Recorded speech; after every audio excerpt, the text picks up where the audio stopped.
산불이나 여러 가지 재난에서 보셨듯이 언제 어디서 큰 규모의 인명피해가 발생할 가능성이 굉장히 높습니다.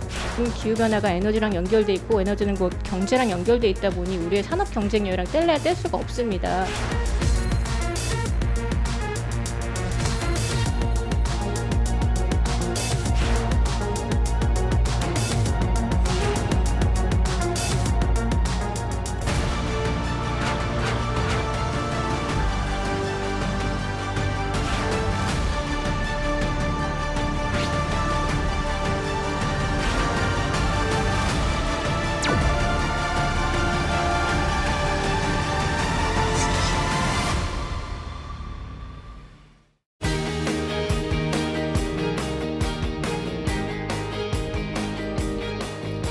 여러분 안녕하십니까? 정관용입니다.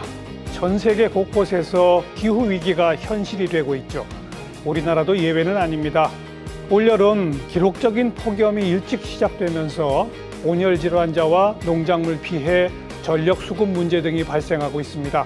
정부와 지자체는 무더위 쉼터 운영, 취약계층 보호 등 긴급 대응에 나서고 있지만 보다 근본적인 대비가 필요한 시점입니다.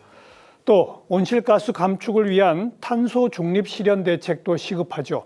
산업과 교통 분야의 탈탄소 전환, 재생에너지 확대와 에너지 믹스, 또 지역과 시민의 탄소 중립 실천 활동 등이 앞으로의 핵심 과제가 될 텐데요. 오늘은 기후변화에 적응하기 위한 전략은 무엇인지 짚어보고 탄소 중립 실현 대책과 기후정책의 향후 과제에 대해 토론해 보겠습니다. 함께 토론할 분들 소개해드리죠. 먼저 대통령 직속 국정기획위원회 기후에너지 태스크포스 팀의 공동팀장 맡으신 더불어민주당 차지호 의원 어서 오십시오. 네, 안녕하십니까. 차지호입니다. 반갑습니다. 지난 21대 국회 환경노동위원회 위원이셨죠. 홍석준 전 국민의힘 의원 어서 오십시오. 안녕하십니까. 그리고 기상학자이신 계명대학교 환경공학과 김혜동 교수 어서 오십시오. 예, 반갑습니다. 김혜동입니다. 기후변화 경제학자이십니다. 국립부경대학교 경제학과의 이지웅 교수 어서 오십시오. 예, 안녕하십니까. 참 더워도 너무 덥습니다. 우리 못 들어보던 38도 이런 얘기들을 막 듣고 있는데 이런 날씨 보시면서 어떤 느낌이신지부터 가볍게 한마디 들어볼까요? 차지호 의원 어떠세요? 저는 사람도 더운데 우리 농작물이 버틸까 그게 제일 그러니까요. 걱정입니다. 이게 기후의 연쇄 효과라는 게 있잖아요. 그래서 결국 농작물이 못 버티면 당연히 식량에 문제가 네. 생기고 우리 사람들한테 돌이킬 수 없는 시스템 충격을 주게 될 건데 이게 날이 갈수록 이게 기후들이 불안정해지고 농작물이 견딜 수 없는 환경으로 나가고 있는 것 같아서 참. 굉장히 많이 걱정이 됩니다. 예, 저는 대구 출신이라서 사실 38도, 39도는 좀 익숙하기도 한데, 그런데 올해 같은 경우는 아주 특이하게 장마가 없어졌어요. 예, 없어졌습니다. 이게 예. 야, 정말 이야기만 듣거든 기후 위기가 이렇게 닥치는구나 생각하고 특히 또 이번에 괴물 같은 기록적 영남 지역에 산불이 일어나지 않습니까? 봄철에. 예, 그렇습니다. 이런 것들이 전부 다 기후 위기와 정말 우리 실생활에 정말 관계가 굉장히 네. 깊구나 하는 것을 특별히 올해 많이 좀 느끼고 있습니다. 김 교수님.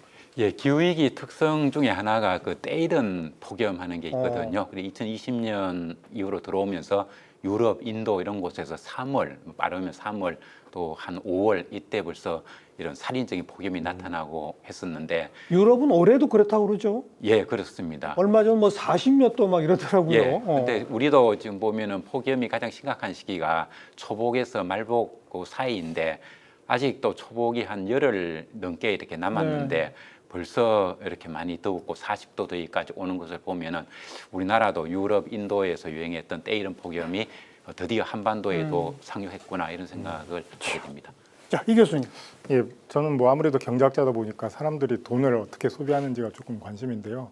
우선 날씨가 덥다 보니까 사람들이 상대적으로 소비를 덜 하는 것 같고 그래서 자영업자분들이 조금 많이 힘드시지 않을까. 모든 활동이 위축되죠. 예, 그렇습니다. 그리고 앞으로 폭염 때문에 농산물이나 원자재 가격이 상승할 텐데 이게 아마 3분기 정도에 새로운 물가 상승의 압력으로 작동하지 않을까 그게 걱정이 됩니다. 기상학자이시니까 우리 김 교수님이 올여름 요 기상 상황 관련해서 좀 특별히 주목해야 할 현상들이 있습니까? 아까 때이른 폭염 언급하신 것과 동시에. 예, 그렇죠. 그리고 요즘 이제 유행하는 용어 중에 돌발 가뭄이란 얘기가 유행을 돌발 하고, 가뭄. 예, 갑자기 이 가뭄이 나타난다는 거죠. 그래서 우리가 살다 보면은 어제 비가 많이 쏟아졌으니까 이제 적어도 한 일주일 정도는 괜찮겠지라고 생각을 하는데 한 2, 3일만 지나면 댐이라든가 하천의 물이 마르고 농산물들이 말라 비틀어져 가는 이런 현상들이 갑자기 나타난다는 거죠. 이런 현상들이 다른 나라도 그렇고 우리나라에서도 지금 기승을 부리고 있습니다. 장마는 끝났죠? 네, 장마를 기상청에서는 아직 중부지방에 대해서는 해제를 안 했는데요. 사실은 이런 말 하는 것도 이상한 게 2009년부터 기상청에서는 장마 시작 종료 예보를 안 하는 것으로 맞아요. 분석을 해서 자체적으로 가지고는 있지만 발표는 안 한다 이렇게 하는데 사실 일반 국민들 그걸 못 느낄 거예요. 왜냐하면은 언론을 통해 가지고 계속 장마가 제주도에 왔습니다라든가 이제 뭐 북한 지금 올라서 끝났습니다 이런 얘기를 하니까요. 그런데 이제 금년 같은 경우는 장마 전선이 6월 12일에 제주도에 올라왔고 그리고 나서 우리나라에 장마 전선이 내린 비는 한 두 차례밖에 없었거든요. 맞아요. 그래서 6월 27일에 마지막 장마비가 내렸고 그 이후로는 실질적으로는 장마비가 내리지 않고 있습니다. 아니, 그러면 가뭄 얘기하셨으니까 이걸 여쭤본 건데 장마철에 대비해서 그 이전에 모든 댐들이 수위를 낮춰놓잖아요. 지금 낮춰놓은 상태에서 비가 안 왔잖아요. 그럼 어떡합니까 그러면? 그 야단 거죠. 올해도 보면은 기상청에서 계절 전망한 걸 보면은 6월 달은 평년 수준이나 평년보다 비가 조금 더 많을 것이다. 7월, 8월은 평년 수준이나 조금 적을 것이다. 이렇게 예측을 했었고, 그리고 우리가 잘 생각해 보면은 작년 그리고 지난해 이때 보면은 좁은 지역에 엄청난 폭우가 쏟아져가지고 굉장히 애를 많이 먹었었거든요. 그러니까 올해도 당연히 그렇겠지라고 생각을 했는데.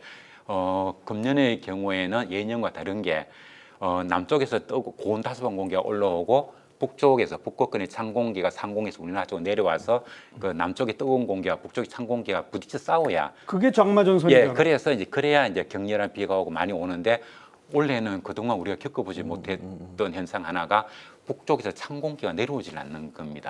그래서 이것을 그동안에는 우리가 적어도 한 10년 이내에는 우리가 겪어보지 못했던 이런 현상이라서 예측에 우리가 좀 실패한 것 같습니다. 참. 자, 이와 같은 이 기후 위기는 이제 정말 현실이 되고 있는데 이런 엄청난 폭염, 뭐 집중호우, 가뭄 이런 현상들이 벌어지면 뭐 온열 질환자가 좀 생긴다, 뭐 이런 정도를 넘어서 전 국가 사회에 또 전 세계에 엄청난 영향을 미치잖아요. 차 의원님, 어떤 영향들을 어떻게 미칩니까? 그러게요. 이제 저는 이제 국회에 오기도 전에 한 15년, 20년 전부터는 이 인도주의 활동가 의사로 일을 했었어요. 그래서 어떻게 운이 좋은지 나쁜지 그런 기후 위기와가 연쇄적인 효과를 만들어서 분쟁으로 이어지는 현장에서 일을 했었습니다. 아프리카, 아시아 곳곳. 뭐 다양한 기후 취약국들이죠. 근데 그 당시에는 이게 기후 때문에 생긴다는 생각을 못 했었어요. 분쟁이 왜 생기는지 아니면 이 사람들은 왜 이렇게 가난하고 식량 위기가 오는지 생각을 못 하다가 어느 순간 이제 기후 위기가 결국 사회에 미치게 된 여러 가지 메커니즘을 좀 눈을 뜨게 됐고 그게 아까 말씀하셨던 이제 물 문제 그리고 식량 문제 예를 들어서 저희가 그런 걸 계산해요. 한 100년에 한 번 올 가뭄이 5년 이상 올 확률. 100년에 한 번 올 가뭄이 5년 이상 오면 그 지역의 농업 시스템은 거의 붕괴돼 버리잖아요. 그런데 아프리카 지역이나 아니면 중동 지역에서 만약에 이런 가뭄들이 5년 이상 왔다 그러면 그 지역의 농업이 붕괴된과 동시에 사람들이 가난하니까 다른 지역으로 이동을 하게 됩니다. 이동하죠. 이동을 하게 되면 겨우겨우 그 균형을 잡고 있던 그 인종들 간의 세력들 균형이 깨지면서 분쟁이 거의 일어나게 돼요. 전쟁으로 발전하죠. 네, 분쟁과 전쟁이 일어나게 되면 그게 또 의료 시스템이라든지 농업 시스템에 다시 영향을 주고 경제를 초토화시키면서 그 지역 전체 문제를 만들어키죠. 그래서 언제나 기후위기가 한국 같은 경우는 기후위기에 기후위기로만 왔다고 하면 실제 기후 취약국 같은 경우는 경제의 붕괴, 정치 시스템의 붕괴, 뭐 사람들이 살 수 있는 시스템의 붕괴로 이어지는 걸 목격을 했습니다. 근데 이게 과연 그 먼 나라의 일일까 생각을 해보면 예. 기후 변화가 앞으로 점점 강해지면서 좀 더 극단적인 기후들이 만들어지고 하면 일단 한반도에 이제 저 예상에는 남쪽보다는 북쪽에 먼저 그런 위기를 만들게 될 가능성이 그렇죠. 크고요. 어. 그렇게 되면 한반도 안보 문제나 아하. 아니면 경제 문제에 대한 굉장한 충격이 올 것 같습니다. 그래서 그런 문제들이 한반도 안보, 네. 경제, 식량 모든 면에서 어떠세요? 예.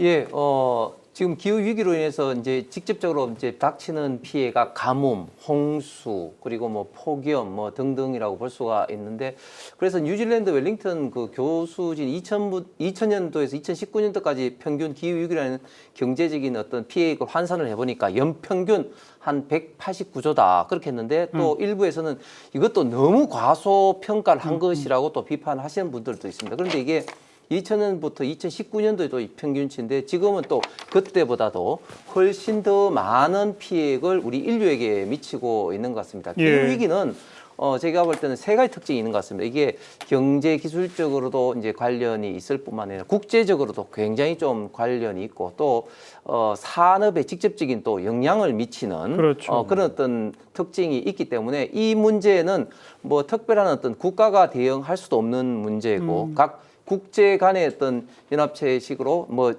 가장 직전에는 뭐 파리 협약을 맺기도 했지만, 물론 지금 또 트럼프 정부가 또 탈퇴되고 있는데, 이런 어떤 노력이 동반되지 않으면 예. 기후 위기를 극복할 수 없는, 참 인류에게 가장 어떻게 보면 좀 직접적인 위기가 아닐까 생각을 합니다. 이 교수님 경제학자시니까 더 좀. 예, 뭐 사실은 이 온도 상승에 따라서 사람들이 어떻게 되나에 관한 연구가 최근에 조금 미국을 중심으로 많이 진행이 되고 있습니다. 그래서 최근 미국 연구를 보면 만약 그러니까 지구 평균 온도가 1도씨가 증가한다면 GDP가 매년 12% 감소할 것으로 전망을 하고 있습니다. 그러니까 전 세계 GDP가 전망할 것으로 전망을 하고 있습니다.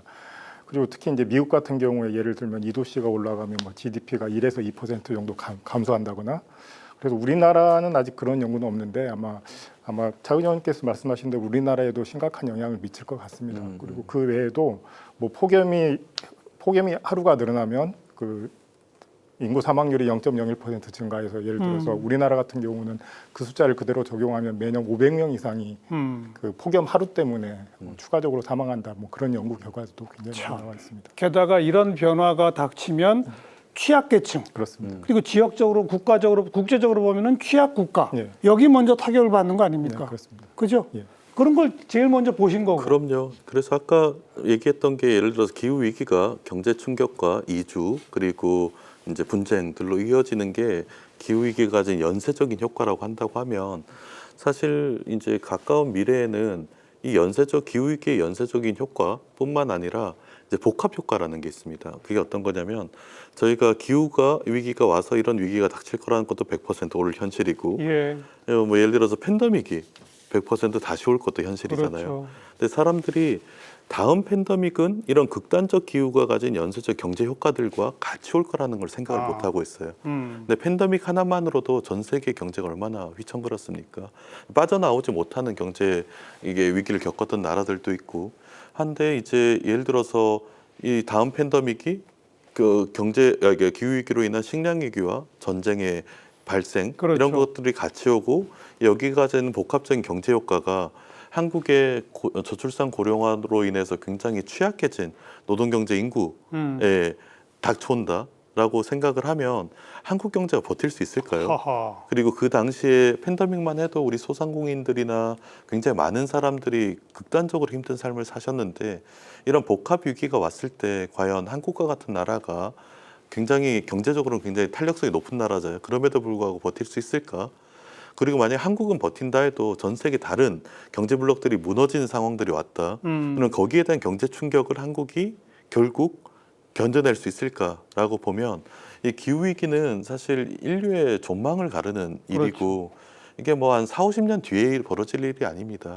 이런 식의 문제들이 2030년, 40년으로 넘어가면서 굉장한 충격들을 전 세계 곳곳에 만들게 되고, 기후 취약성이 높은 북한과 같은 나라들이나 아니면 아프리카 지역, 중동 지역의 나라들부터 이런 문제들에서 먼저 무너지기 시작하면 도미노처럼 이제 선진국의 경제가 이게 경제 마켓에 대한 안정성을 잃어버리잖아요. 예. 그리고 이제 국제 질서도 굉장히 다른 방식으로 재편될 거고, 그럼 결국 우리는 굉장히 다른 위기의 시대에 살게 되는데 이 문제를 이제 너무 간과하는 것 같아요. 그러니까요. 기후로 시작돼서 그런 총체적 위기가 닥칠 수 있다는 건 아직 우리 국민들이 잘 모르는 것 같지 않습니까? 예, 그렇습니다. 아무래도 기후 위기가 뭐 온실가스라든 이런 걸 통해서 뭐 북극 어떤 뭐 이제 빙하라든 이런 게 녹는다 뭐 이 정도로만 했지 이게 직접적인 어떤 경제 내 삶에 얼마만큼 영향을 미치는 것은 아직까지도 조금 체감하는 게 약하죠. 그런데 조금 전에 우리 처장님께서 말씀하신 것처럼 사실은 이제부터 이게 본격적으로 느낄 수밖에 없는 게 결국은 이런 어떤 기후 위기로 인해서 관련된 어떤 산업이 직접적으로 영향을 이제 받게 될 수밖에 없고, 그리고 또 관련된 어떤 에너지 비용, 특히 네, 전기 요금이라든지 이런 것들이 직접적으로 이제 전기 이제 요금 폭탄이 오는 게 뭐 이게 하루 오늘이 계속해서 반복이 될 수밖에 없다면 직접적인 생활에 국민들이 영향을 받을 수밖에 없다. 거기다가 지금 무역이라든지 전반적인 어떤 국가 간에 있던 이런 네트워크가 갈수록 이런 어떤 그 세지는 예. 긴밀한 이런 어떤 시대에 다른 어떤 국가들과의 이런 어떤 관계를 우리가 직접적으로 지금 목도하게 됨으로써, 예를 들면 아까 유럽 말씀도 하셨고 또 LA에 있던 산불도 이야기하고 이렇기 때문에 더더욱 그런 것을 좀 절실하게 이제 느낄 수밖에 없는 시대가 될 것 같습니다. 자, 이제 그런 어떤 기후 변화, 기후 위기 이걸 어떻게든 좀 늦추기 위해서 우리가 어떻게 탄소 중립을 실현해야 되느냐. 그동안 우리는 그런 논의는 좀 해왔지만 방금 쭉 지적하신 그런 복합적 위기들이 닥칠 것에 대응해서 기후 변화에 우리가 적응할 것인가? 네. 여기서 이른바 기후 적응이라는 용어를 쓴다면서요? 네, 그 한국에서는 제가 이제 국제사회에서 일하다 한국으로 왔을 때 가장 이상하게 느껴졌던 게, 국제사회는 탄소 중립과 같은 기후 완화와 기후가 만드는 재난 등 이런 위기에 적응하는 이 두 가지 날개를 가지고 있습니다. 그래서 이 두 가지 날개가 거의 비슷하게 가요. 그 국가에서 어떤 위원회가 구성된다든지 아니면 기후대응 예산이 분배된다든지 할 때 이 양쪽의 균형을 잡고 예. 이렇게 가게 되는데, 한국은 이상하게도 기후를 하시는 분들 기후 적응이라는 단어를 잘 생소하게 느끼시는 분들 꽤 맞습니다. 많더라고요. 그게 왜 그럴까 생각을 해봤더니 한쪽 축으로는 결국 기후 위기가 전 지구적으로 왔을 때 이걸 경험해 보지 못했잖아요. 한 번도 우리한테 네. 직접적 피해를 주지는 않았죠. 저는 그런 나라에서 경험을 해봤고 이게 얼마나 끔찍한 결과들을 초래하는지를 눈으로 목격을 했기 때문에 여기에 대해서 이게 먼저 올 위기들에 대해서 우리가 대응하는, 그리고 다른 국가들이 무너지지 않게 만들어지는 국제적 연대 같은 게 얼마나 중요한지를 아는데 여기에 대한 이해가 높지 않은 것 같고요.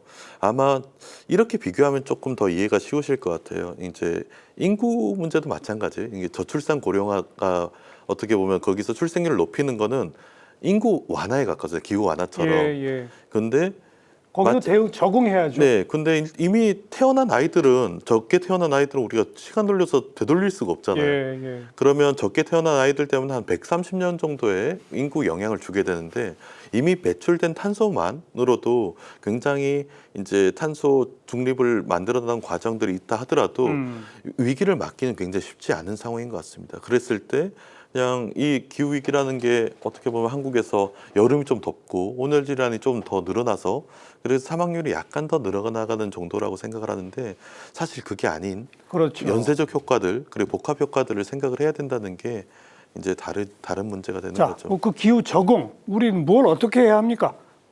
뭐 우리 홍 의원님부터 뭐 교수님들도 얘기 좀 해보시죠.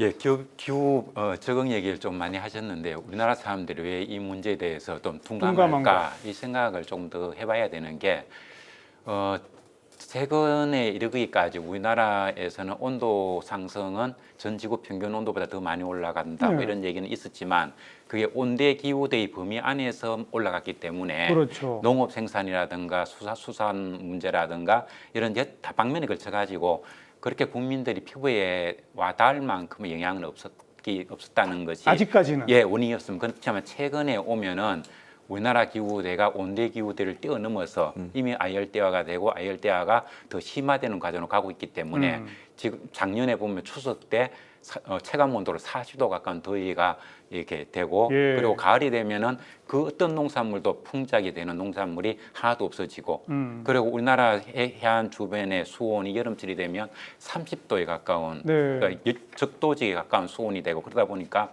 우리 주변에 있는 해조류가 다 녹아내리고 멍게가 녹아내리고 그러다 보니까 이제 온대 바다에 사는 수산물도 이제 적합성을 잃어버리고 그래서 요즘도 이게 마트에 가 보면 그동안 그렇게 흔하게 먹던 광어 우럭이 제대로 구경을 할 수 없는 이런 예. 상황에 놓여 있지 않습니까? 그래서 지금 와서 이제 우리나라 국민들도 매우 피부에 와닿는 이런 체감을 하고 있다고 생각이 됩니다. 그리고 또 하나는 우리나라가 입시 교육 문제 때문에 학교에서 환경 교육을 거의 받지 못하고 있거든요.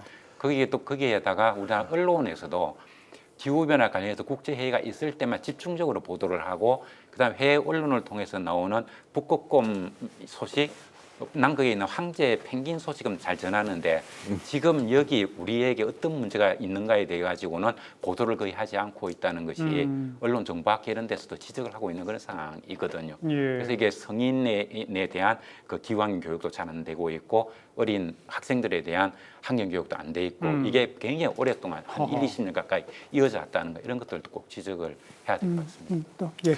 예, 저는 일단 그 이 기후 위기가 일단 국내적으로만 본다면 크게 보면 이제 에너지 부분이라든지 또 폐기물 부분 그리고 산림 녹화 부분 크게 보면 세 가지 부분에 있는데 빨리 이런 어떤 부분에 관련된 어떤 과학 기술과 제도적 정비는 물론이고 국제적 연대도 크게 좀 할 필요도 있을 것 같습니다. 그리고 관련된 규정이라든지 이런 것도 사실은 이제 바뀐 어떤 환경대에 좀 적응하려는 그런 노력도 필요한데 예를 들면 조금 전에 김 교수 말씀하신 것처럼 한대 한류 어종인 이제 오징어가 이제 동해안에 사라진 반면에 아열대 어종인 참 다른 거 참치는 굉장히 지금 동해안에서 많이 잡히는데 그런다면서요. 소위 말해서 쿼터가 없어가지고 오히려 잡은 것을 뭐 이렇게 내버리는 그런 어떤 상황이기 때문에 바뀐 이런 어떤 그 환경에 어떻게 좀 적응해야 될 것인가도 결국 이제 관계 당국에서 좀 해야 될 것 같고 특히 지금 소위 말하는 기후 취약계층에 대한 배려가 지금보다는 훨씬 더 많이 필요한 맞습니다. 것 같습니다. 예를 들면 어떤 쉼터라든지 이런 것들도 과거에는 그냥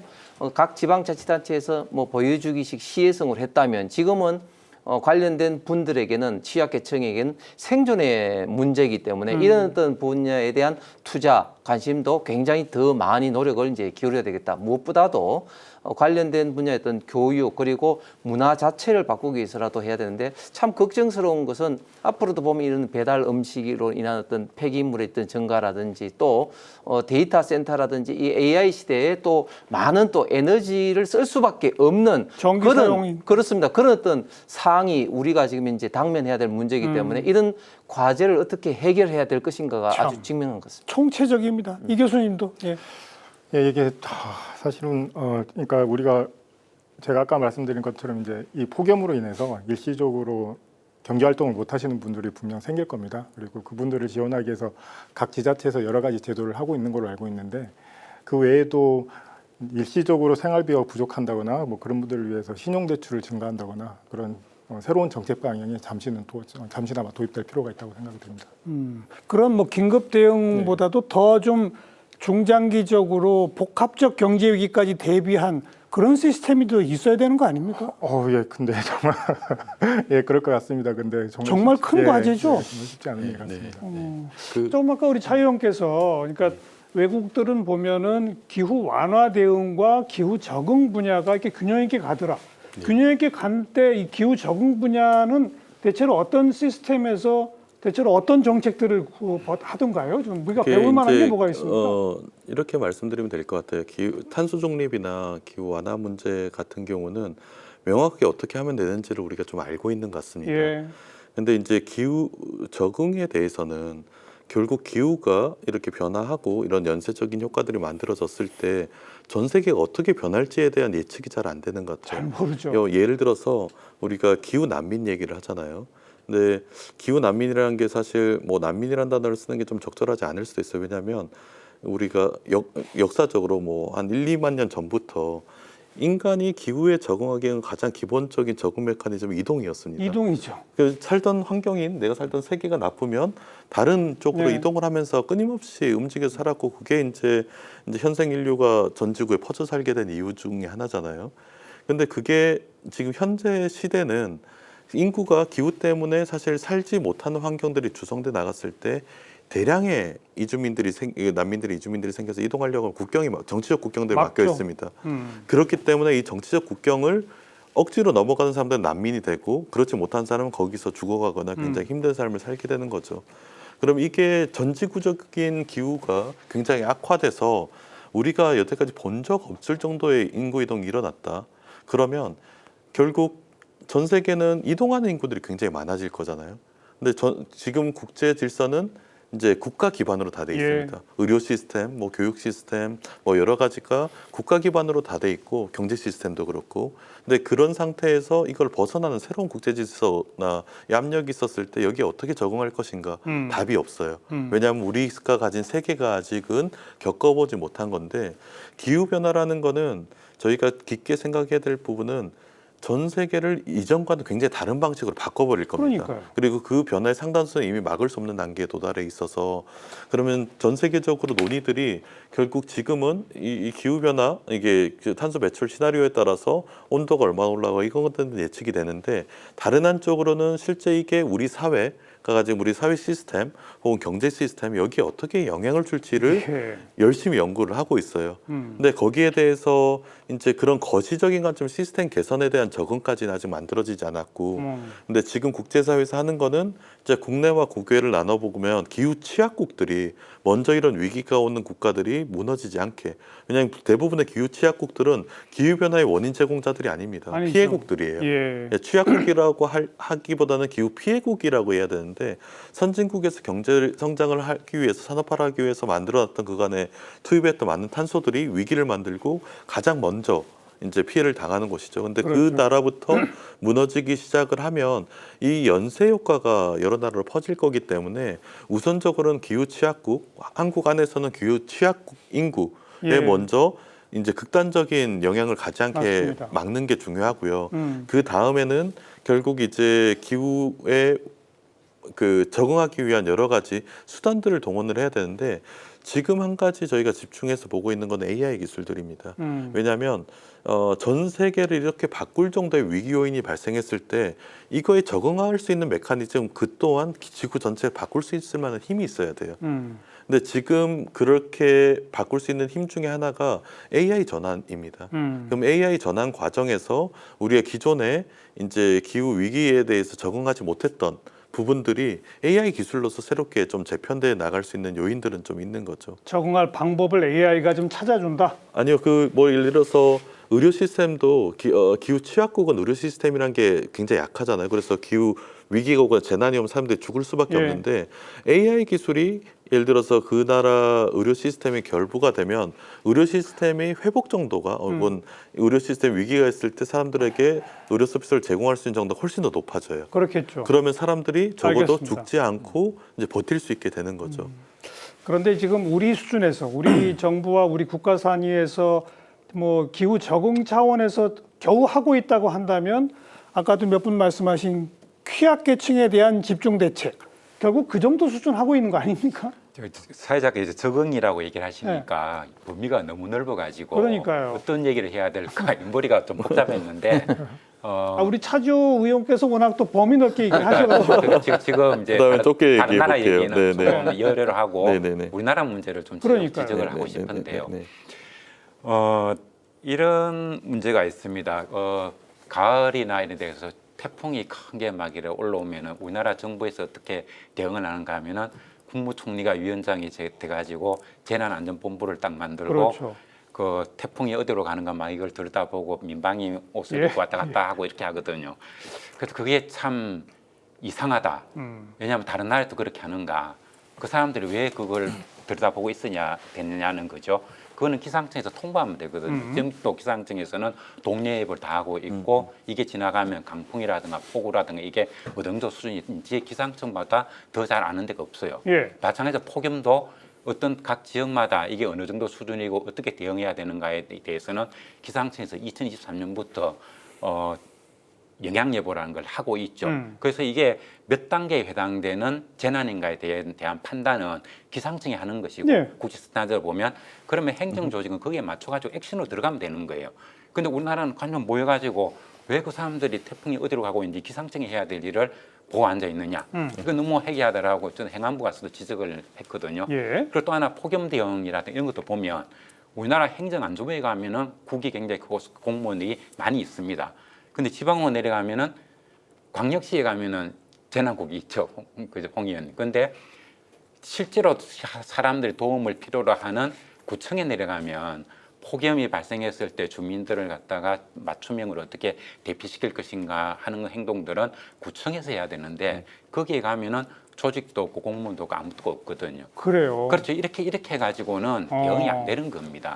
그래서 이것부터 바꿔야 돼요. 그래서 이런 것들을 해외에서는 폭염 같으면 고온건강경보 시스템이라고 이야기를 해요. 이거는 사례로 1995년에 시카고에서 엄청난 폭염이어가지고 한 750명 정도의 사람들이 죽었거든요. 그래서 어떤 사람이 죽었는가에 대해서 조사를 해보니까 이 취약계층들이 그렇죠. 많이 있는 곳, 1인 가구, 독거노인 이런 사람들이 많이 죽었더라라는 게 나왔고, 그래서 그 다음에는 보면 이 취약계층도 단계가 있고, 그래서 어떤 사람들은 이웃 사람들이 가서 안부를 묻고 대피를 할 수 있는 거고, 예, 어떤 경우는 예. 방송을 통해서 어디로 가라고 말할 수 있는 거고, 또 어떤 사람들은 공무원들이 직접 차를 가져가 가지고 사람들을 대피시키지 않으면 안 되는 이런 맞아요. 사람이 있지 않습니까? 그래서 그런 맞춤 시스템을 가동시키는 것, 이런 것들이 고온건강경보 시스템인 겁니다. 근데 네. 이런 시스템 갖추는 데에 우리가 정부가 역량을 기울여야 되는데, 지금까지 아직도 우리나라 보면 폭염 대책하면은 정부에서 예산을 주면은 온도가 몇 도 올라가면은 노동 생산성이 얼마 떨어진다는 또 이런 식의 그 알겠습니다. 공안 이런 얘기만 자꾸 하고 앉아 있으니까 그게 제가 볼 때는 그게 매우 답답하더라. 현장 대응 조직이 그렇게 부족해요? 예, 일단 그 조금 전에 김 교수 말씀하신 것처럼 왜 그래 되냐면 우리나라 국민들은 정부에 대한 어떤 신뢰가 크기도 하지만 좀 의존하는 그런 경향이죠. 그래서 뭐 태풍이라든지 이런 어떤 비상시에 정부가 안 하면 굉장히 질타를 하니까 사실은 어떻게 보면 좀 국민들에게 좀 안심을 주고 한다는 어떤 보여주기 위해서라도 민방위복을 입고 그렇게 하는 거죠. 그리고 중앙재해대책본부부터 해서 이제 광역까지는 있는데 기초에는 그런 것들이 뭐 시장, 군수, 구청장이 자연스럽게 또 지역 재해대책본부장의 어떤 역할을 합니다. 그래서 각 지역의 일선 면동의 공무원들 같은 경우는 다른 업무도 보지만 또 유사시에는 또 그런 업무까지 이제 보게 되는 것이죠. 자, 그런데 지금은 이제 우리가 좀 체제를 달리 해야 되는 게 과거에는 우리가 위성 관련된 위성도 없었고 관련된 대응을 하려 하다도 굉장히 좀 부정확한 정보에 의존할 수밖에 없었습니다. 그런데 지금은 우리 대한민국에도 위성 어떤 관련된 정보라든지 기상위성 이런 것들이 계속해서 발전이 되고 있고 그다음에 기상지도도 굉장히 좀 우리가 발전되고 있습니다. 그래서 과거에 비해서는 우리 날씨 예보라든지 이런 게 상당히 맞지 않습니까? 예. 자, 그러면 이런 ICT 관련된 정보 기술을 최대한 활용해서 지금도 하고는 있지만 이런 어떤 국민들에게 행정기관뿐만 아니라 직접 알릴 수 있는 예보 시스템이라든지 이런 것들을 좀 더 정밀하게 직접적으로 할 필요가 있다는 말씀을 다시 한번 좀 드리면서 두 번째는 구체적인 어떤 대응에 있어서 지금 폭염이라든지 이런 것을 했는데 지금 너무 그런 어떤 숫자가 좀 적습니다. 어떻게 보면 좀 보여주기 위한 대책이고 특히 지금 최근에는 독거노인들이 굉장히 많은데 그렇죠. 이런 어떤 부분에 대해서 겨우하는 게 안부 전화하는 이런 어떤 시스템 정도밖에 지금 없죠. 그렇기 때문에 이런 어떤 부분에 대해서도 만약에 제대로 뭐 이렇게 그 센서라든지 이런 걸 통해서 일정한 온도가 예상되면 그분들이 어떻게 생활하는지 자동적으로 예방 내지는 예측할 수 있는 그런 어떤 투자도 많이 필요할 것 같습니다. 그리고 과거에는 우리가 이제 겨울에 추워서 얼어 죽으면 안 되니까 취약계층한테 난방 지원 이런 거는 생활 필수품 차원에서 그 필수적으로 했잖아요. 네. 이제는 냉방 지원이 생활 필수품 차원에서 접근해야 되는 거 아닙니까? 그렇습니다.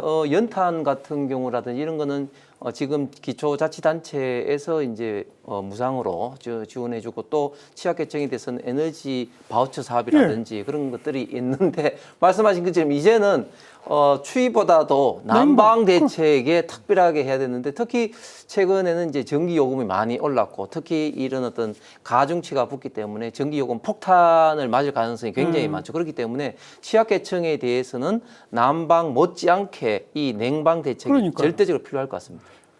이 교수님, 우리나라에 지금 기후 대응 기금이라고 조성이 네. 되어 있다는데 이 대응 기금을 가지고 기후 재난에 예산을 집행할 수 있는 그런 근거가 또 없다는 지적이 있어요. 그거 어떻게 보세요? 예, 맞습니다. 사실 그게 이제 2조 정도 되는데요. 매년 2조 정도 되는데 그렇게 큰 액수는 아닙니다. 네. 그렇게 큰 액수는 아니고 우선 주로 지금 쓰이는 걸 보면 주로 온실가스 감축, 그러니까요. 그다음에 새로운 뭐 R&D 개발, 공정전환 이쪽에 좀 쓰고 있습니다. 그죠? 그래서 사실 제가 보기에도 2조만으로는 좀 부족합니다.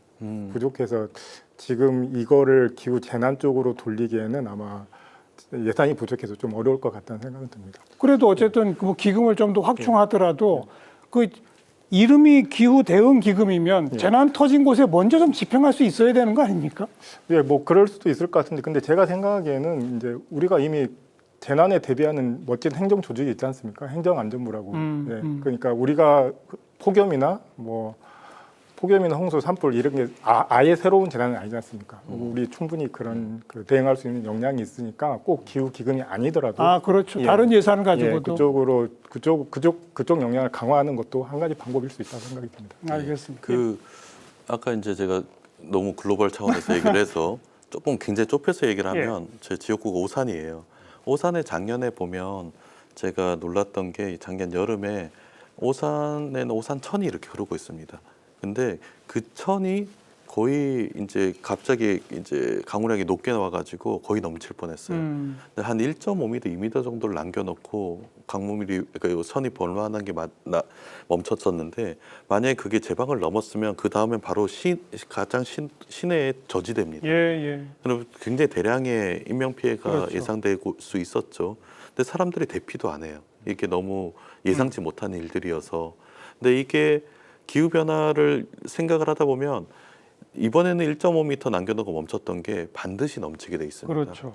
그러니까 한국에서 이런 대량의 홍수와 동반된 인명 피해가 발생할 확률은 이제 지역에 따라서 굉장히 높은 것 같고요. 그래서 그런 부분들에 대해서 만약에 우리가 기후 대응 기금이나 이 재난을 막으려고 하면 어떻게 해야 되냐? 전 지역의 그 사회 기반 시설에 이제 대응력을 높여야 됩니다. 그렇게 됐을 때 예를 들어서 예전에 지금까지 지난 30년간 혹은 지난 50년간의 최대 강우량에 맞춰 있었던 게 앞으로 30년 동안의 기후변화 시나리오 가장 극단적인 기후변화 시나리오에 따른 최대 강수량을 하면 지난 1000년이랑 비슷할 수도 있어요. 지역에 따라서는.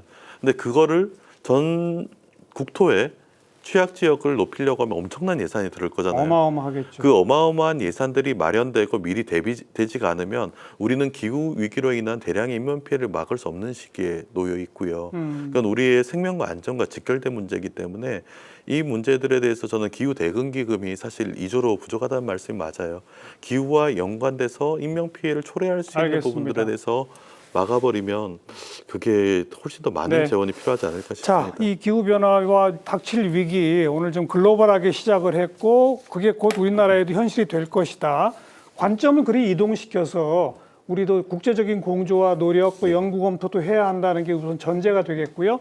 당장 우리나라로 오면은 취약계층에 대한 대책, 그리고 뭐 산불, 가뭄, 홍수 뭐 이런 등등의 기준을 지금보다는 훨씬 엄격하게 세워가지고 전국 각지를 좀 다시 점검하고 대응책을 미리미리 강구해야 한다. 뭐 그런 얘기 정도로 하고요. 그 다음은 우리가 또 니키 들어오던 뭐 녹색성장위원회도 있고 뭐 탄소중립국가도 있고 뭐 여러 가지 어떻게 우리가 이 기후 위기를 좀 완화시킬 수 있을 것인가 그 대목인데 이 대목은 뭐 토론 시작하기 전에 제가 먼저 그냥 결론부터 얘기해 버릴게요. 대한민국은 완전 꼴찌 아닙니까? 김 교수님 어떻습니까?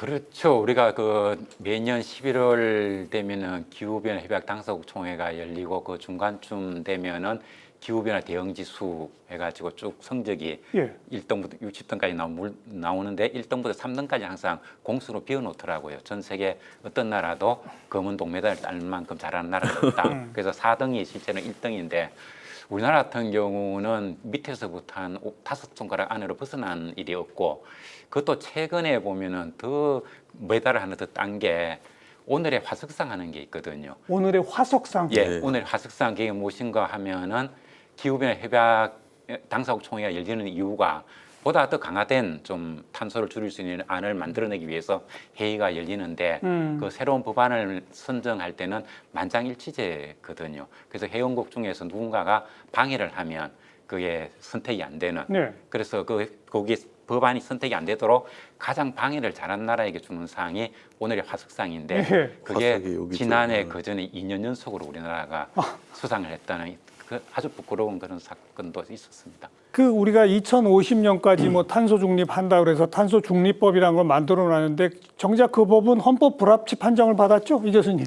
예, 근데 예, 그렇습니다. 근데 왜 헌법 불합치가 됐어요? 예, 그게 이제 그 법 8조 1항에서 이제 2050년 탄소 중립은 이제 탄소 0이지 않습니까? 그 목표는 법적 의무화가 돼 있고 그다음에 2030년 목표도 법적 의무화가 돼 있는 상황이었습니다. 그런데 이제 헌법 불합치 판정을 받은 거는 그 2031년부터 2049년까지 그러면 그때 경로가 어떻게 돼야 되느냐 거기에 대한 그 입법 작업이 이루어지지 않았다. 그래서 그 숫자를 채우라는 게 헌법재판소의 주문입니다.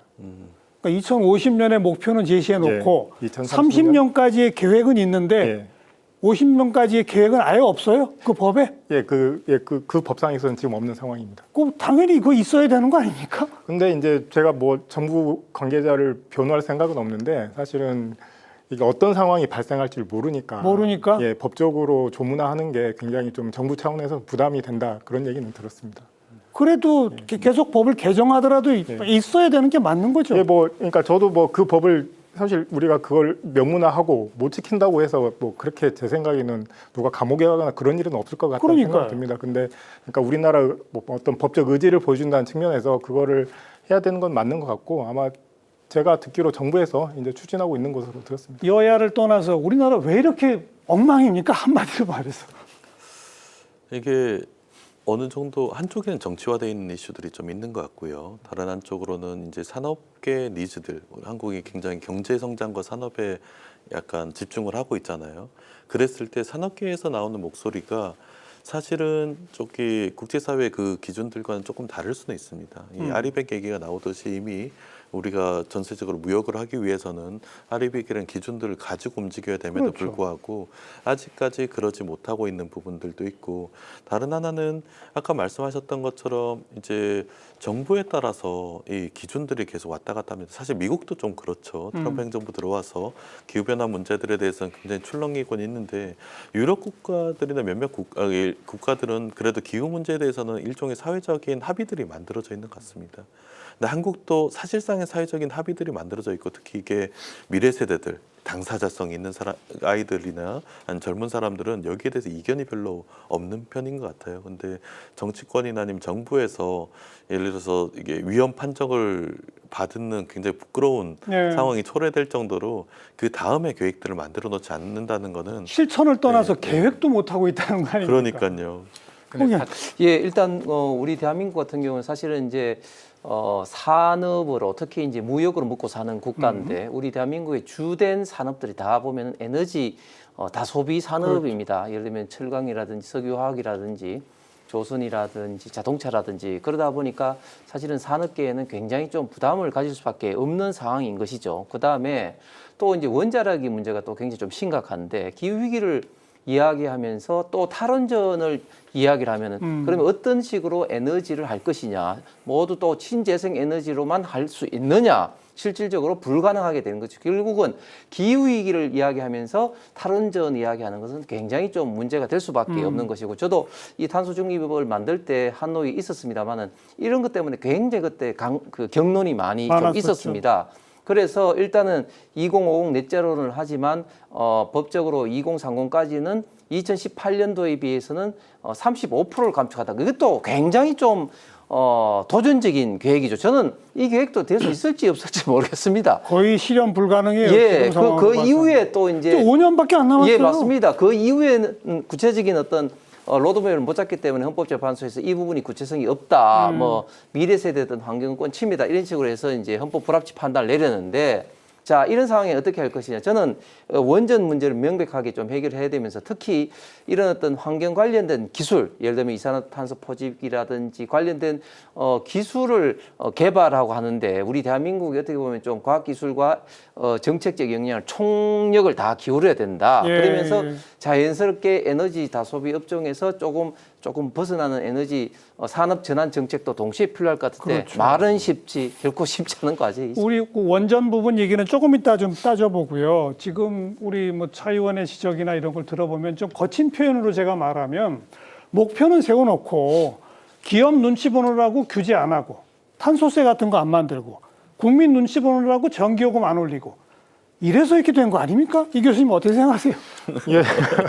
그러니까 뭐 경제학자 입장에서 제가 생각을 해보면 사실 그 정부 입장에서 산업도 굉장히 중요할 것 같습니다. 아, 물론 그렇죠. 그다음에 뭐 특히 또 AI 지금 정부가 그 이제 중요시하는 AI가 어쩌면 그 에너지 그 정책하고는 조금 안 맞게 어마어마한 전력을 써야 되니까. 단기적으로는 좀 안 맞는 방향으로 갈 수도 있을 것 같고 그다음에 얼마 전에 대통령께서도 이제 방산 산업을 이제 새로운 산업으로 키우겠다 말씀하셨는데 사실 방산이라는 게 당연히 에너지 집약적인 사업 아니겠습니까? 그래서 그런 여러 가지 국가적 목표 하에서 에너지 정책, 기후변화 정책을 시행을 하려다 보니까 서로 이렇게 안 맞는 게 좀 작동을 했던 것 같습니다. 그런데 이제 앞으로는 이제 사람들도 국민들도 기후변화에 대한 감수성이 커지고 있는 상황에서 이제는 조금 정책적으로 밀어붙여도 그렇죠. 어쩌면 지지를 얻을 수 있지 않을까 그렇게 생각이 듭니다. 탄소세 같은 거 해야 되는 거 아닙니까? 그러니까 이제 보통 이제 모든 경제학자가 동의를 하는 게 온실가스를 줄이기 위해서는 탄소의 가격을 매겨야 된다라고 모든 경제학자들이 동의를 합니다. 근데 이제 그 매기는 방법이 이제 탄소세가 있고 지금 우리나라가 시행하고 있는 배출권 거래제라는 게 있습니다. 그래서 둘 다 하면 안 돼요? 이게 아직은 두 개 다 하기에는 조금 그러니까 전 세계에서 아직 그런 사례가 없어서 좀 아직은 조금 도전적인 문제인 것 같습니다. 지금 이제 주로 얘기하고 있는 게 지금 시행하고 있는 배출권 거래제를 최대한 잘해보자. 그게 아마 지금 전반적인 목표인 것 같습니다. 전기요금은 올려야 되는 거 아닙니까? 예, 이거는 이제 아마 두 분이 이제 정치인 두 분이 혼나셔야 될 것 같은데요. 아마 모든 학자들이 동의를 할 겁니다. 그죠? 예, 전기요금을 특히 선거철에 이제 한전 직원들 불러서 사장님들 불러서 올리지 마라 이런 건 그러니까. 굉장히 보기 안 좋습니다. 굉장히 보기 안 좋고 이게 사람들이 이제 화석연료로 만들어지는 에너지 그거의 가격이 올라야 사람들이 결국 줄이지 않겠습니까? 당연하죠. 예, 그게 뭐 개인적인 차원에서는 캠페인이나 뭐 도덕성에 호소를 할 수 있겠지만 국가 차원에서 온실가스를 줄이기 위해서는 에너지 가격을 올리는 수밖에 없습니다. 당연하죠. 그런 걸 전제로 이번 정부에서는 선거의 유혹이 있더라도 전력 가격은 조금 내버려 두시면 아마 제 생각에는 에너지 정책의 절반은 성공하지 않을까 그렇게 생각합니다. 그래서 그 전기요금이 올라가야 일반 국민도 마찬가지지만 특히 기업들이 어떻게 하면 에너지를 덜 쓰는 쪽으로 기술 개발을 할 것인지 노력하게 되는 거 아니겠습니까? 예, 맞습니다. 그죠? 예. 자, 어떻게 하실 겁니까? 이제 이번 정부에서는 그렇죠. 이번 정부에서 사실 이제 이전 정부와는 이제 기후 문제나 이제 탄소 중립 문제에 대해서는 굉장히 기조 변환이 있습니다. 그래서 오늘 이제 대통령실에서도 발표할 때 아리백 산단을 조성한다고 얘기를 했어요. 아리백 산업단지. 산업단지. 네, 그게 이제 어떻게 보면 재생에너지가 주로 생산되는 지역이 수도권이 아니지 않습니까? 이건 호남 지역이라든지 다른 지역에서 생산이 되는데 그 생산되는 곳과 굉장히 가까운 곳에 산업단지를 유치해서 전반적인 송전료나 이런 부분들에 대한 부담들을 굉장히 줄이고 그리고 거기에 지방 균형 발전의 모멘텀으로 삼을 수 있다는 거죠. 이 AI 데이터 센터라든지 아니면 전기를 많이 먹는 첨단 산업. 근데 우리가 이게 선택하지 않을 수 없는 첨단 산업들 같은 경우는 그 재생에너지 생산지 근처로 옮겨서 산업단지를 구성해서 알겠어요. 조금 더 친환경적인 산업단지 그리고 그게 성장의 동력으로 삼아 나가는 부분들을 생각을 하고 있고요. 두 번째는 기후에너지부 공약들이 있습니다. 기후에너지부를 신설한다. 네, 그 신설하게 된 이유는 이제 산업과 이런 쪽의 이해를 조금 더 잘 이해하고 대변하는 산자부와 그리고 기후 환경 문제에 대해서 일종의 가이드라인을 제공하는 환경부가 사실 부처 간의 이견들이 좀 많았었던 것 같습니다. 근데 이 부분들을 한 지붕 안에 놓고 이 한 지붕 한 부처 안에서 이 부분에 합의를 만들고 조율을 만들어내는 과정을 통해서 한국이 이제 에너지 전환을 하고 우리가 가진 산업의 구조가 신재생 에너지에 맞춰서 이제 자리 잡을 수 있게 만드는 부분들을 좀 계획을 하는데 도움이 되는 거버넌스가 아닌가 생각을 합니다. 기후에너지부에 대해서 야당 의견은 어때요?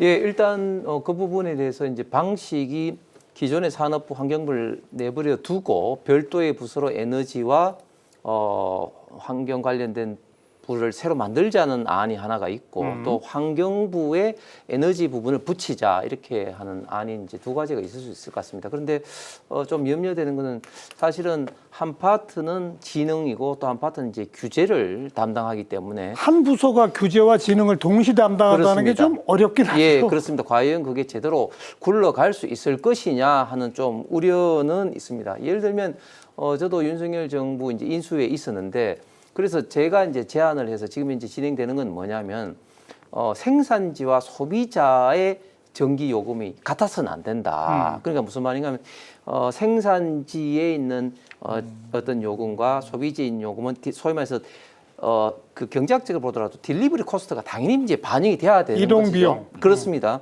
통상적으로 이제 전력 누수라든지 뭐 그리고 송전 시설, 배전 시설 하는데 또 막대한 또 비용이 또 들지 않습니까? 그렇기 때문에 그런 것을 반영을 해서 생산지가 상대적으로 쌀 수 있도록 가격, 전기 요금을 해야 된다. 그래서 자연스럽게 기업이나 소비자가 이제 그쪽으로 가도록 하는 그런 걸 제가 좀 제안했고 이런 것들이 이제 분사전환법에서 이제 실시는 되고 있는데 구체적으로 그러면 가격 차이를 어떻게 할 것인가 이런 것은 조금 더 이제 구체화를 좀 해야 될 좀 필요가 있을 것 같습니다. 어쨌든 경제학적으로 이 전기를 어떤 식으로 해서 가격 차가 나게 만들 것이냐 이건 굉장히 그건 중요한 아무튼 문제입니다. 또 별개의 문제고 기후에너지부에 대해서는 아직 야당은 확실한 입장은 없네요. 찬성이다 반대다. 네, 그러나 좀 과연 어떻게 될 것인가 원론적으로는 필요성은 있지만 과연 진흥과 규제를 하는 부서가 같이 있는 게 맞느냐 하는 좀 의문이 있습니다. 우선 정부 여당에서 기후에너지부에 좀 구체적인 안을 내야 될 거예요. 그래야 또 야당도 의견을 줄 것 같고. 기후에너지부 신설 두 분 교수님은 어떻게 평가하세요? 기후 변화 문제 대응을 갖다가 좀 우선시하면서 에너지 정책을 그걸 좀 이렇게 만들어가는 그런 부처는 꼭 필요하다고 생각합니다. 이와 관련해서 한 말씀 드리자면 우리나라에서 재생에너지가 확대가 되려고 하면 가격이 맞아야 되거든요. 그러니까 시장에서 지금 화석연료라든가 원전에 비해서 재생에너지가 가격이 저렴하다면 사용하지 말라고 해도 사용할 겁니다. 그런데 그렇죠. 우리나라 지금 재생에너지가 태양광을 만들어서 장기 계약으로 판매를 하면은 한 150원, 60원 정도 되는데 이 정도 가격이 되어서는 산업체에서 사용할 수 없는 에너지거든요. 근데 이게 이제 외국 같은 경우 보면은 싸게 공급하는 데는 한 3, 40원. 그래서 구체적으로 보면 한 50원 안팎으로 재생에너지가 공급이 되기 때문에 에너지 가격이 가장 싼 거예요. 근데 우리나라는 왜 이렇게 비싼가 하면은 2020년에 에너지경제연구원에 나온 보고서도 보면 우리나라에서 재생에너지를 만드는 데 드는 간접 비용이 다른 선진국가에 비해서 너무 많이 든다. 그것 때문에 우리나라 재생에너지 가격이 너무 비싸거든요. 그래서 이런 문제를 해결해 주지 않으면 재생에너지를 만들어도 시장에서 알겠습니다. 소비가 될 수가 없다. 그래서 이런 문제를 보면은 이제 전공 용어로 하면은 시장의 실패를 극복해야 된다 이런 이야기죠. 그 재생에너지가 국제 기준에 맞게 싸게 유통될 수 있도록 만들어 주면 그러면 우리가 논의했던 이런 문제는 알겠습니다. 저절로 해결될 문제라고 생각합니다. 우리 이 교수님도 기후에너지부 신설에 대한 의견부터. 예, 사실 그 이제 기후에너지부라는 형태가 아마 우리가 보통 이제 모범국으로 삼고 있는 EU에서 처음에 나온 형태로 알고 있습니다. 근데 독일 같은 경우에는 이제 메르켈 정권 때는 경제에너지부, 그다음에 숄츠 총리 때는 경제기후행동부. 그래서 이제 다시 올해 5월부터 다시 경제에너지부로 그러니까 뭔가 산업으로서 에너지에 방점을 주는 방향으로 바뀌고 있습니다. 그리고 프랑스 같은 경우에도 최근에 옛날에 생태전환부라고 거기서 에너지 정책을 담당했는데 예. 작년 12월부터 다시 산업에서 에너지를 정책하는 방향으로 조금씩 바뀌었습니다. 근데 물론 그런 게 이제 러우 전쟁 때문에 에너지 공급 불안정성 이런 게 아마 최우선 과제로 떠올라서 맞습니다. 이후도 아마 그러니까 거버넌스 자체는 뭐 이게 맞을 수도 있고 틀릴 수도 있다고 생각합니다. 그리고 그 당시 각 국가의 상황에 따라 물론 이제 선택을 할 수 있는 거고. 근데 이제 제가 이제 걱정이 되는 거는 이제 제가 이해하기에 지금 정부의 최우선 과제는 아마 AI가 더 우선순위에 있는 것으로 보이고 그런 과정에서 이게 아까 얼핏 얘기를 한 것처럼 어쩌면 에너지 전환과 약간의 그 상충 관계가 있을 수도 있는데 그렇죠. 이 관계를 어떻게 해결할 것인가는 결국에는 대통령실의 의지가 아닌가 그렇게 생각이 듭니다. 그래서 기후에너지부가 잘 될 것인가 안 될 것인가는 사실은 대통령실이 어떤 의지를 가지고 있나 그게 중요하다고 맞습니다. 생각이 듭니다. 아까 제가 원전 얘기 나왔을 때 홍 의원께서 원전 얘기 조금 이따 좀 떼자고 했는데 맞습니다. 문재인 정부 때는 어찌 보면 좀 과도하게 탈원전이라는 식으로 좀 개념화돼 가지고 논란이 좀 심해졌고요. 그러다 윤석열 정부 들어와서는 오히려 원전 수출 원전 산업 확대 이쪽으로 좀 왔다 갔다 한 측면이 있는데 이재명 정부의 원전에 대한 기본 방침은 정해졌습니까? 아직 논의가 좀 되고 있고요. 왜냐하면 이제 정부가 탄생한 지 그렇게 오래되지 예. 않고 국정기획위도 한참 여러 가지 아젠다를 가지고 운운하고 있는 중인데 한 가지는 이재명 정부의 한 가지 주요한 특징 중에 하나는 실용주의입니다. 예. 네, 실용주의고 실제 원전이 어떤 역할을 하는지 그리고 다른 재생에너지와의 비율을 어떻게 해야 되는지에 대한 부분들이 고려를 해야 되고 당연히 에너지 믹스 형태로 저희가 생각을 해 나가고 논의가 되고 있는 부분들도 충분히 있는 것 같습니다. 근데 한 가지 조금 생각을 해보면 왜 원전이 어렵냐, 왜 원전이 전기요금이 싼데 어떻게 보면 또 싸고 안정적인데 왜 어렵냐라고 하면 그 코스트에는 사실 상당 부분의 코스트가 미래 세대들한테 전가가 돼 있어요. 맞습니다. 그래서 이제 이거는 사실 경제적 문제이기도 하지만 정치적 이슈죠. 과연 우리가 지금 전기요금을 싸게 하기 위해서 예. 우리 다음 세대, 그 다음 세대들한테 이 비용을 전가시키는 게 타당한가? 이거는 우리가 쉽게 넘어가면 안 되는 문제인 것 같아요. 그럼에도 불구하고 지금 기후 문제 때문에 에너지 전환 과정 안에 이제 다른 에너지 믹스 외에 다른 방법이 없다고 하면 어쩔 수 없이 우리가 이 방법을 쓸 수밖에 없지만 이 에너지 믹스, 원전을 쓰는 일에 대한 무게는 우리가 충분히 정책 무게를 깨닫고 네. 있어야 되는 부분은 있는 것 같습니다. 후손들 보기, 우리 미래 세대들 보기 미안하잖아요. 네. 아직 결론이 나지는 않았습니다만은 원전은 싹 다 없애고 재생에너지 중심으로 완전히 간다. 이제 이건 안 된다는 거죠. 그럼 결국은 섞을 수밖에 없다는. 실용적인 에너지 믹스는 저희 후보 불가피하다는. 시절부터 이제 그 문제에 대해서는 얘기를 해왔었고요. 근데 그 에너지 믹스에 대한 방식들, 방식과 그리고 비중의 문제죠. 비중의 문제고 재생에너지를 아까 재생에너지로 발생하는 요금을 얘기를 하셨는데 전기요금을 그건 당연히 나라마다 차이가 나죠. 예를 들어 중국이나 몽골의 고비 사막에 태양열 패널을 까는 거랑 한국에서 이 재생에너지를 하는 거랑 비용 차이가 만들어질 수밖에 없는데 한국이 재생에너지에서 굉장히 과감하고 큰 규모의 경제들을 만들어 나간다고 하면 알겠어요. 그리고 기술적으로 극복하다고 하면 그 가격들은 또 조절이 될 수 있는 여지들이 있는 거죠. 야당 입장에서도 그 지금 표현한 에너지 믹스에서 앞으로 원전 정책이 구체적으로 어떻게 될지 설계가 나와야 또 아마 평가가 나오겠죠. 아니 근데 지금 문재인 정부 때도 에너지 믹스를 이야기했습니다. 하긴 그리고 했어요. 이재명 정부도 에너지 믹스를 이야기하는데 에너지 믹스를 이야기하면서 이야기는 뭐냐면 신규 원전에 대한 이야기는 하지 않고 있습니다. 그러니까 기존에 어떤 원전을 하다가 계속해서 이제 폐로를 한다는 건데 그렇게 되면 계속해서 이제 원전의 이제 비중은 떨어질 수밖에 없는 것이죠. 예. 자, 이제 그렇게 되면 어떻게 돼야 됩니까? LNG를 수입을 해오든지 아니면 신재생 에너지로 그 부분을 메워야 되는데 예. 제가 봤을 때는 우리 대한민국의 지금 이제 사정상 그렇게 되면 될수록 에너지 비용은 올라갈 수밖에 없고 지금 이야기하고 있는 기후 위기는 저는 정반대로 간다고 예. 생각합니다. 조금 전에 차 의원께서 후세대까지 생각을 해야 된다고 하는데 지금 예를 들면 고준위 폐기물 같은 경우에 과연 이제 이 후세대에게 부담이 되지 않느냐 이런 어떤 우려가 있을 수가 있는데 이 부분에 대해서는 이미 원자력 공학회에서는 상당 부분 이제 그 러시아를 중심으로 태워서 없앤다 뭐 이런 어떤 그런 실험실에서 증명된 그런 기술도 있긴 있습니다. 그렇기 때문에 앞으로 과학기술의 발달은 또한 지금 원전의 어떤 고준위 폐기물 이런 것을 지금보다도 훨씬 더 개선할 수 있는 여지도 저는 분명히 있다고 생각을 합니다. 그것까지를 감안해서 그렇습니다. 지금 국정기획위원회 기후에너지 태스크포스 팀의 팀장을 맡고 계시고 아직 작업이 안 끝났기 때문에 자 이제 이재명 정부가 바로 이 문제에 대해서 에너지 믹스라면 구체적으로 어떻게 기후에너지부는 구체적으로 어떤 모습으로 그리고 지금 전 세계에서 꼴찌 심지어 깡패 소리 듣고 있는 이것은 그 오명을 어떻게 벗을 것인지 빨리 청사진을 내놓아야 될 것 같습니다. 네. 여기서 잠깐 오늘 주제에 대한 데이터의 흐름 살펴보고 마무리 토론 이어가겠습니다. 빅데이터 이슈 분석 김시원 아나운서가 정리해드립니다.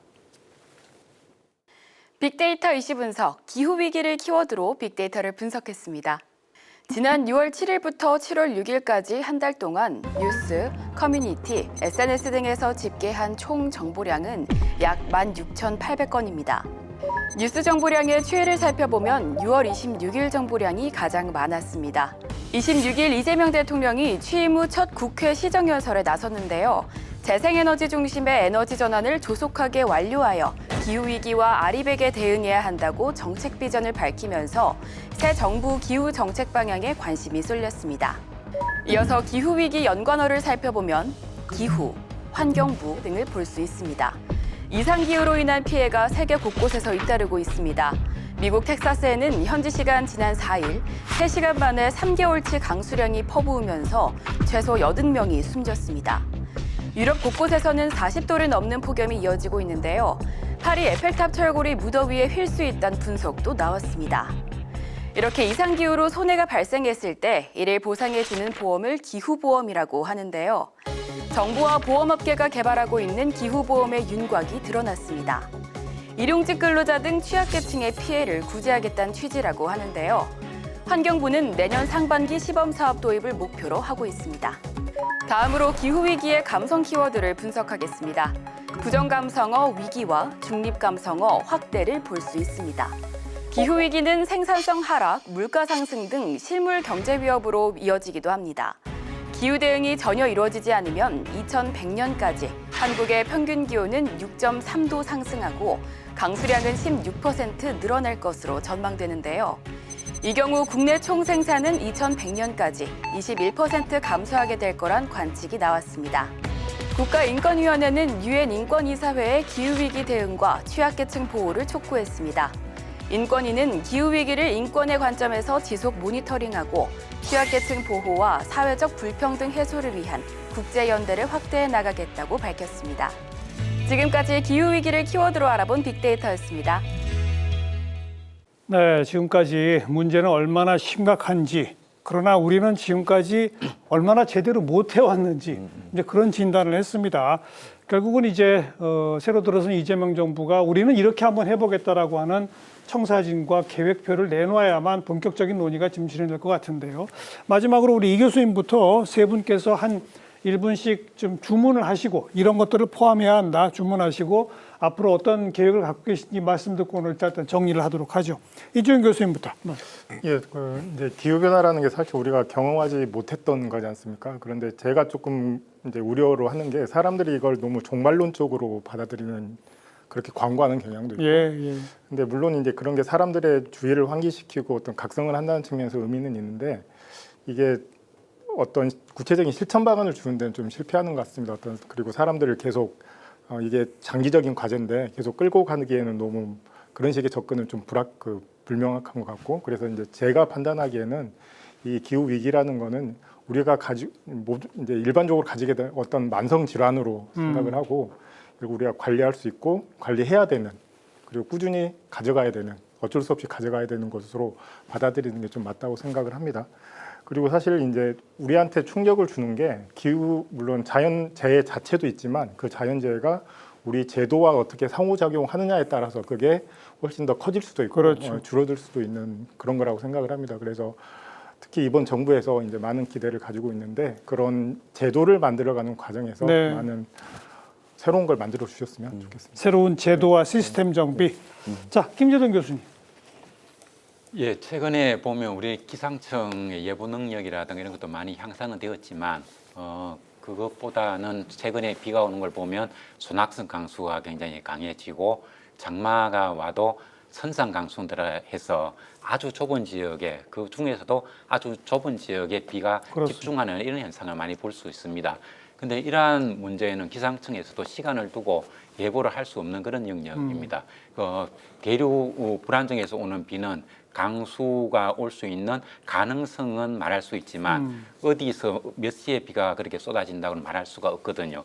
그런 사례를 잘 볼 수 있는 게 2023년 오송에서 지하 차도가 맞아요. 묻히면서 비가 왔을 때 그때 기상청에서는 그 권역에 큰 비가 온다고 말은 했지만 거기서 비가 그렇게 많이 쏟아지리라고는 예상을 못했거든요. 그래서 이러한 시대에 우리가 대응을 할 수 있는 방법은 미리미리 우리는 후퇴 전략이라고 얘기를 합니다. 저지대라든가 침수가 발생할 수 있는 이런 지역을 만들지 않는 그런 그 그렇죠. 국토 개조가 있어야 되겠고, 그리고 전 세계 어떤 나라의 도시도 시간당 100mm 이상의 폭우가 오면은 침수를 당하지 않는 도시는 한 군데도 없습니다. 이러한 곳에 대응하기 위해서는 학교 운동장이라든가 이런 여러 곳에 지하 저류 시설 같은 이런 것도 맞아요. 빨리 좀 완비를 하는 게 중요할 것 같습니다. 우리나라는 저지대를 배수 펌프에 의존을 하고 있는데 예. 어떻게 사람의 목숨을 그 기계에다가 맡길 수가 있겠습니까? 이런 거는 있을 수 없는 일이기 때문에 우리가 좀 새로운 그 기후 패러다임에 맞도록 그렇죠. 우리나라를 갖다 바꾸고 가는 게 중요하겠습니다. 네, 홍 의원. 예, 기후 위기가 이제 인류에게 특히 우리의 삶에 직접적인 영향을 미치는 시대가 정말 되었습니다. 그리고 경제 산업에도 직접적인 영향을 미칠 수밖에 없기 때문에 정부가 바뀌더라도 장기적인 어떤 로드맵을 마련을 하는데 정부에 따라서 이게 이기대 올리기 내지는 가치관이 이제 반영되기보다는 예. 그러나 객관적이고 특히 과학 기술의 베이스에서 철저한 어떤 그런 어떤 로드맵이 필요할 것 같습니다. 특히 이제 에너지 부분에 대해서는 원전을 빼고는 기후 위기를 논할 수 없기 때문에 에너지 믹스 정책을 하더라도 원전의 일정 부분을 반드시 유지를 좀 해야 되고 특히 네. 관련된 기술 개발에 총력을 기울여야 된다. 예를 들면 어떤 초고속, 초고압 어떤 교류 전력망을 통해서 이제 전력 어떤 전송에 있어서 효과적으로 하는 거라든지 이산화탄소 포집에 관련된 활용을 하는 그 분야든지 앞으로 이 분야의 기술을 개발할 분야가 너무너무 많습니다. 그래서 네. 집중적인 어떤 기술 개발을 해서 기후 위기로 인해서 관련된 산업 분야의 타격을 좀 최소화할 필요가 있다. 알겠습니다. 특히 취약계층에 대한 어떤 대응을 이제 보여주기보다는 생존에 관련된 분야이기 때문에 더욱더 많은 어떤 제도와 그리고 예. 예산이 좀 투입이 돼야 될 것 같습니다. 차지호 의원 어깨가 무거우신데 앞으로 계획이나 좀 말씀해 보시죠. 네. 어쨌든 저도 기후는 타협할 수 있는 여지에 있는 문제는 아닌 것 같습니다. 선택의 문제는 아니고요. 그리고 경제적 관점에서 봐도 이제 기후 대응을 하지 않았을 때 2100년까지 발생하는 글로벌 경제 손실은 인류가 감당할 수 있는 수준의 것은 아닌 것 같습니다. 그랬을 때 기후 완화 탄소 중립에 대한 목표를 지키는 것과 그리고 기후 적응의 목표를 만들어서 전략을 만드는 것은 아주 비용 효과적인 방법입니다. 그 몇 배, 수배가 낮은 금액의 투자로 수배가 맞는 손실들을 막을 그렇죠. 수 있는 유일한 방법인 것 같고요. 그리고 더 중요한 거는 이 기후 탄소 중립과 기후 적응 메커니즘이 제대로 만들어지지 않으면 사람이 죽습니다. 우리 아이들이 죽고 우리 후손들이 계속 죽어나갈 거기 때문에 그 생명의 문제에서는 또 여전히 타협의 여지는 없는 것 같습니다. 그럼 지금 어떻게 할 거냐라고 하면 아까 말씀하셨듯이 이제 거의 꼴찌에 가까운 이 성적을 이제 끌어올려야 됩니다. 그럼요. 굉장히 야심찬 목표로 끌어올려야 되고 그게 이제 기후 에너지부 같은 조금 더 통합적 거버넌스 모델이 이게 하나의 새로운 기준들을 세우고 에너지 정책들을 그 기준에 끌고 가는 역할을 해줄 수 있을 것 같다는 생각이 들고요. 그리고 기후 적응 파트에서는 이제 중장기 예측이 중요합니다. 우리 기상청은 예보 굉장히 뛰어난 영역들을 가지고 있지 않습니까? 그런데 예. 중장기로 이제 기후 변화의 영향들을 예측을 해서 그 예측된 위험들을 완화시킬 수 있는 전략들을 전 부처에 만들어 나가야 됩니다. 그럴 때 이제 아까 말씀하셨던 기후 과학이라는 것들이 굉장히 중심에 놓을 수 있고 AI라는 기술들이 이 재난의 리스크를 미리 예측하고 대응하는 효과적인 방법이 될 수 있습니다. 그래서 이런 통합적인 방법, 우리가 동원할 수 있는 모든 방법들을 동원해야 적어도 우리와 우리 미래 세대들이 이런 충격에서 살아남을 수 있는 방법이 되지 않을까 싶습니다. 자, 저는 조금 더 획기적이고 조금 더 강력해야 한다고 생각합니다. 그리고 우리 국민들은 그걸 저는 수용할 준비가 이제는 돼 가고 있다고 생각해요. 그럼요, 그러니까 그럼요. 지금까지 너무 주저주저하고 머뭇머뭇거리던 거 좀 벗어나서 과감하고 획기적인 그런 정책들을 이번엔 제발 좀 내주시길 부탁을 드리겠습니다. 네 분 이제까지 수고하셨습니다. 고맙습니다. 다음 시간 또 뵙죠. 안녕히 계십시오.